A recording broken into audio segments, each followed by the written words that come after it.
AP హైకోర్టులో YS Jagan పిటిషన్ను వేశారు. గతంలో తనకున్న సెక్యూరిటీని కొనసాగించాలని ఈ పిటిషన్లో తెలిపారు. ప్రభుత్వం ఏకపక్షంగా తనకున్న సెక్యూరిటీని తొలగించిందని పేర్కొన్నారు వైఎస్ జగన్. ఏపీ హైకోర్టులో వైఎస్ జగన్ పిటిషన్ దాఖలు చేశారు. గతంలో తనకున్న సెక్యూరిటీని కొనసాగించాలని పిటిషన్లో కోరారు. ప్రభుత్వం ఏకపక్షంగా తనకున్న సెక్యూరిటీని తొలగించిందని ఈ పిటిషన్లో పేర్కొన్నారు వైఎస్ జగన్. పూర్తి సమాచారం అందిస్తారు మా కరెస్పాండెంట్ అశోక్.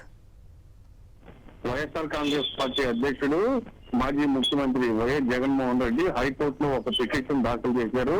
ఆ పిటిషన్ లో చాలా స్పష్టంగా పేర్కొనడం జరిగింది. గతంలో తనకున్న సెక్యూరిటీని కొనసాగించేలా ఆదేశాలు జారీ చేయాలని ఆ పిటిషన్ లో పేర్కొన్నారు. దాంతో పాటుగా ప్రభుత్వం ఏకపక్షంగా తనకున్న సెక్యూరిటీని తొలగించినట్లు కూడా పిటిషన్ లో పేర్కోవడం జరిగింది.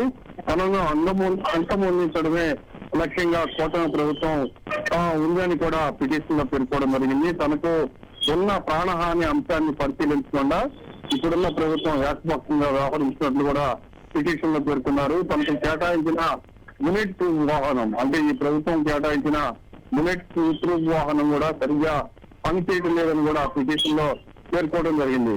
అనుశ్రీ.